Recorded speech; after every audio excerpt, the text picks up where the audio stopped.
Koneksi antar materi modul 1.2A8 refleksi model 4P. Tujuan pembelajaran khusus CGP mampu menghasilkan kesimpulan berdasarkan materi modul 1.2, nilai dan peran guru penggerak serta kaitannya dengan modul 1.1, filosofi pendidikan Ki Hajar Dewantara. Assalamualaikum warahmatullahi wabarakatuh. Halo guru hebat, masih dengan saya Sri Yulianti, calon guru penggerak angkatan 5 dari Kabupaten Sumedang, di bawah bimbingan Pak Manaik Nainggolan sebagai fasilitator dan Pak Ayu Wikana Taufik sebagai pengajar praktik. Untuk kesempatan kali ini, saya akan memaparkan mengenai koneksi antar materi modul 1.2. Ini merupakan fase terakhir sebelum fase eksekusi atau aksi nyata. Fase ini berisi tantangan tugas individu. Sebagai calon guru penggerak, saya diminta untuk melakukan refleksi menggunakan model 4P yang sudah dipaparkan dalam eksplorasi konsep, yaitu tentang peristiwa, perasaan, pembelajaran, dan penerapan ke depan atau plan setelah mempelajari rangkaian pembelajaran mulai dari modul 1.1 hingga akhir modul 1.2 ini. Selamat menyaksikan, semoga dapat bermanfaat. 1. Peristiwa. Momen yang paling penting, menantang, atau mencerahkan bagi saya dalam proses pembelajaran modul 1.1 hingga modul 1.2 adalah untuk menjawab pertanyaan ini, jujur bagi saya sangat sulit. Mengapa? Karena semua proses dan tahapan yang saya lalui dalam mempelajari modul ini semuanya sangat penting, menantang, dan sungguh mencerahkan. Diawali mulai dari diri, eksplorasi konsep, ruang kolaborasi, demonstrasi kontekstual, koneksi antar materi hingga ke aksi nyata, semuanya itu sangat memberikan pembelajaran dan kesan yang mendalam kepada saya sebagai seorang guru. Langkah-langkah tadi tidak dapat dipisahkan, apalagi dipilih mana yang terpenting, karena langkah tersebut menurut saya menjadi satu kesatuan yang utuh agar tercapai pemahaman pembelajaran yang sempurna. Pada modul 1.1, saya mendapat pencerahan tentang konsep-konsep pendidikan dari hasil pemikiran Ki Hajar Dewantara sebagai pedoman saya dalam memahami Merdeka Belajar dan profil pelajar Pancasila sebagai aktualisasi pendidikan yang berpihak pada murid, di mana untuk mewujudkan itu saya dapatkan pemahamannya dari modul 1.2 tentang nilai dan peran saya sebagai calon guru penggerak yang diharapkan dapat menjadi pemimpin pembelajaran untuk mewujudkan Merdeka Belajar. Kedua, perasaan. Saat saya mempelajari modul 1.1 dan 1.2, saya merasa selama ini saya merasa pengetahuan saya tentang pendidikan dan pengajaran telah cukup. Namun setelah menghayati dari eksplorasi konsep, berkolaborasi dengan teman di bawah bimbingan fasilitator, dan dikuatkan oleh elaborasi dengan instruktur dari setiap modulnya, ternyata saya semakin sadar pengetahuan dan implementasi pendidikan saya masih jauh dari harapan. Kaitan antara modul 1.1 dan 1.2 yang saya pahami adalah ketika mempelajari modul 1.1 tentang filosofi pendidikan menurut Ki Hajar Dewantara, banyak pembelajaran yang saya dapat, seperti bahwa pendidikan adalah menuntun segala kodrat yang ada pada anak-anak, baik kodrat alam maupun kodrat zaman, agar mereka dapat mencapai keselamatan dan kebahagiaan yang setinggi-tingginya, baik sebagai manusia maupun sebagai anggota masyarakat. Selain itu juga Ki Hajar Dewantara mengungkapkan bahwa pendidikan bagaikan tempat persemaian benih-benih kebudayaan dalam masyarakat.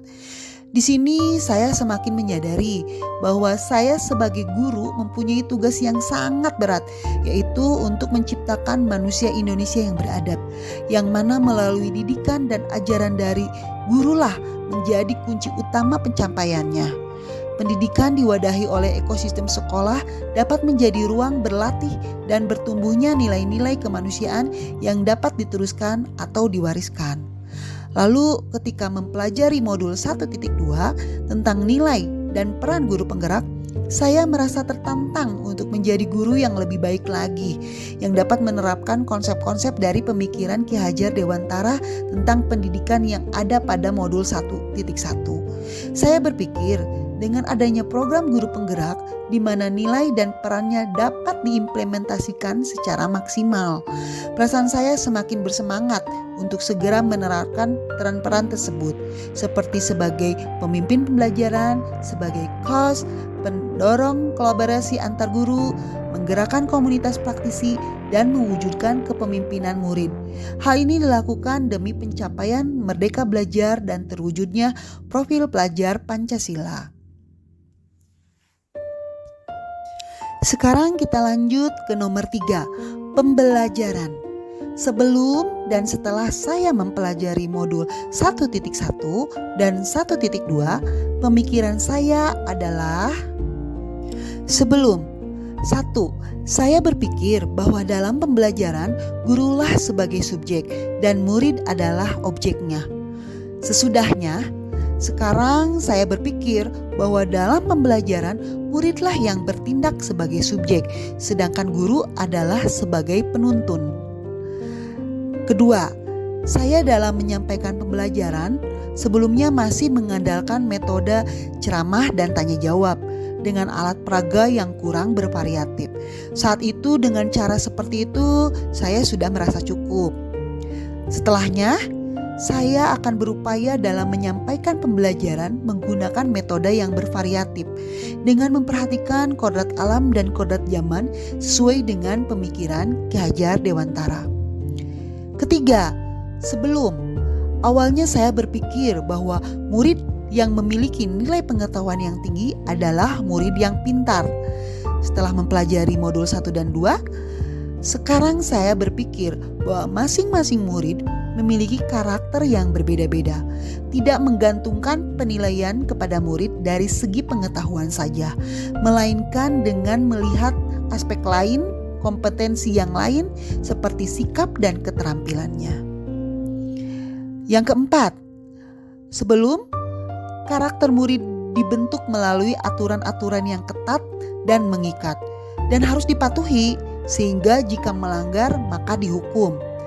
Nah, setelah mempelajari modul 1 dan 2 ini, saya jadi berpikiran penanaman karakter murid dengan cara dituntun dan dibimbing melalui pembiasaan dan keteladanan dari seorang guru dengan konsisten, dengan harapan terwujudnya profil pelajar Pancasila. Yang kelima, dulu saya kurang mengasah dan tergugah untuk berperan aktif menjadi guru yang tergerak, bergerak, dan menggerakkan. Setelahnya, saya semakin bersemangat untuk menjadi guru yang sesuai dengan nilai dan peran guru penggerak. Setelah merefleksi 3 tahap tadi, sekarang masuk ke dalam refleksi nomor 4, yaitu penerapan ke depan atau plan. Untuk membantu menguatkan nilai-nilai dan peran saya sebagai guru penggerak, saya berencana melakukan pengembangan diri. Pertama, saya akan berupaya sekuat mungkin untuk melaksanakan pembelajaran yang berpihak pada murid sesuai dengan pemikiran Ki Hajar Dewantara, seperti mewujudkan profil pelajar Pancasila, mengaktualisasikan semboyan ing ngarso sing tulado, ing madya mangunkarso, dan tuturi handayani. 2. Saya akan melakukan nilai-nilai yang diharapkan sebagai guru penggerak, seperti inovatif dalam pembelajaran sesuai dengan kodrat zaman, mandiri untuk konsisten melakukan pengembangan diri, berkolaborasi dan terus menjalin komunikasi serta hubungan yang baik dengan teman sejawat, dan saya akan selalu berupaya untuk merefleksi dan memaknai pengalaman yang terjadi dalam menjalani tugas saya sebagai seorang guru. Dan yang ketiga, saya akan terus mengasah kemampuan saya dalam peran saya sebagai calon guru penggerak agar dapat menjadi bagian dari pemimpin pembelajaran, dan dapat bertransformasi menjadi agen perubahan. Demikianlah pemaparan saya tentang koneksi antar materi modul 1.2. Terima kasih, semoga bermanfaat. Wassalamualaikum warahmatullahi wabarakatuh. Guru bergerak, Indonesia maju.